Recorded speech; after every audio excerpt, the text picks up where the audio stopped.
రవీంద్ర భారతిలో పొన్నం ప్రభాకర్ మాట్లాడుతున్నారు. ఇప్పుడు ఆ లైవ్ చూద్దాం. చాలా ముఖ్యం. ఇవాళ వేదిక మీద ఉన్న పెద్దలు ఎన్నికైనటువంటి ప్రజాప్రతినిధులను తీసుకుంటే కేశవరావు గారి బ్యాక్గ్రౌండ్ తీసుకున్న రాజకీయ కుటుంబం కాదు. మొదటి జనరేషన్ల వారి స్థాయికి ఈ వయసులో కూడా నిర్విరామంగా రాజకీయాన్ని ఒక బలహీన వర్గాల నాయకుడిగా నడపగలుగుతా ఉన్నాడు. సమర్థతకు సంబంధించి ముచ్చటొస్తే పక్కన హనుమంతరావు గారి తండ్రి కూడా రాజకీయాల్లో ఏదో పెద్ద పెద్ద బాధ్యతలు నిర్వహించిన వ్యక్తి కాదు.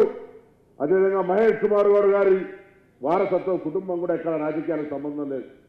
సీతక్క గారు కావచ్చు, ఆర్ శ్రీనివాస్ గారు కావచ్చు, మక్కన్ సింగ్ కావచ్చు, వీరపేట శంకర్ కావచ్చు, నేను కావచ్చు, వేదిక మీద ఏ ప్రజాప్రతినిధి కూడా వారసత్వ రాజకీయాల నుంచి కూడా కాకుండా క్షేత్ర స్థాయి నుంచి మొదటి జనరేషన్ గా బలమైన వర్గాల నుంచి పైకి వచ్చినాం. అంటే మీరు కూడా శ్రమపడి నిబద్ధతతో కష్టపడితే ఆ స్థానానికి రావచ్చు అన్నది కొరకు మాత్రమే చెప్తా ఉన్నాం. ఇవాళ మాకు ఓడిస్తున్న అవకాశం మమ్మల్ని దొక్కుతా ఉన్నారు, మమ్మల్ని రాణిస్తారు. అవును, రానియారు. రాని కృషి ఏమన్నా ఇంత కృషి రాజకీయం పోరాటం చేయాలి, గుంజుకోవాలి, అడుక్కోవాలి, కొట్టాడాలి. మన హక్కు కోసం మనం బాధ్యతగా మన వృత్తి ధర్మాలు మన ఏ ప్రొఫెషన్ ఉన్నామో ఆ ప్రొఫెషన్లో దాన్ని అచీవ్ చేయడానికి కష్టపడాల్సి వస్తుంది.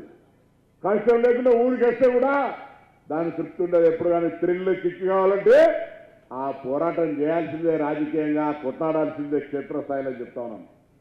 ఇవాళ నేను తప్పకుండా ఒక బలహీన వర్గాల మంత్రిగా మరొక్కసారి వేదిక మీద నుంచి చెప్తాను. ఇవాళ మా నాయకుడు రాహుల్ గాంధీ గారు వారి దిశగా ఆబాది ఉత్తరా ఇచ్చేదారని స్పష్టంగా పార్లమెంటు సాక్షిగా భారతీయ జనతా పార్టీ కుల విభజనను, కుల జనగణకు సంబంధించినటువంటి అంశాన్ని సుప్రీంకోర్టు అఫిడవిట్లో వ్యతిరేకించినప్పటికీ కూడా ఇదే పార్లమెంటులో ఒకనాడు ఈ కుల జనగణనకు తీర్మానం చేస్తాం చూడని బల్లగుద్ది చెప్పినటువంటి నాయకుడిని, జాతి గురించి కూడా ప్రశ్నించేటువంటి దిగజారినటువంటి భారతీయ జనతా పార్టీ అసలు రూపు రంగు మనం ఇలా బలహీన వర్గాలను తెలుసుకోకపోతే రాబోయే తరానికి రాజ్యాంగాన్ని రద్దు చేయడంతో పాటుగా దళితులకు కావచ్చు, ఎస్సీ ఎస్టీ బీసీలకు కావచ్చు, అదొక వ్యాపార వర్గ పార్టీ, మన కొరకు ఏమి చేసేది లేదు అనే మాటని సందర్భంగా మనం చేస్తా ఉన్నాం.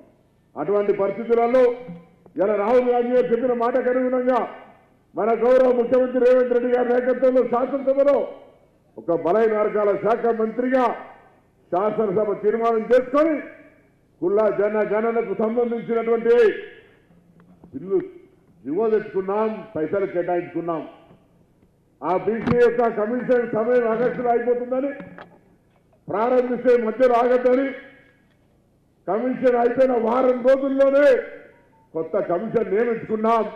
ఆ కమిషన్ ప్రక్రియ ఏ శాఖ నుంచి చేయాలో దానికి సంబంధించిన ఏర్పాట్లను గౌరవ ప్రిన్సిపల్ సెక్రటరీ బుర్రా వెంకటేశ్వర గారు చేస్తా ఉన్నారు. ఈ మధ్య సంజట్లో సడమియా లెక్క అక్కడి నుంచో ఇక్కడి నుంచో స్టేట్మెంట్ ఇచ్చుకుంటా మేం చేస్తున్నాం, మా నాయకుడికి చేయాలనుంది, మేము దాన్ని శాసనసభ పెట్టినాం, మేము దానికి పైసలు కేటాయించినాం, కాంగ్రెస్ పార్టీకి చిత్తశుద్ధి ఉంది, మేము చేస్తుంటే నేను తుమ్మినా నీ ముక్కు ఊసిపోయిందంటే నేను తుమ్మిదని ఊసిపోయిందని చెప్పుకోవడానికి అన్నట్టుగా ఇలా మీరు కులగణన చేస్తారా అని అడుగుతాను. మీరు ఒర్రినా గీపెట్టినా మీరే సప్పుడు చేయకపోయినా అది చేసే బాధ్యత కాంగ్రెస్ పార్టీకి అనే మాట మళ్ళొక్కసారి సందర్భంగా మనం చెప్తాం. ఇద్దరు ప్రజలు కోదండ రెడ్డి గారు చెప్పినారు. గౌరవ ముఖ్యమంత్రి గారి నాయకత్వంలో సభ జరిగింది. రాష్ట్ర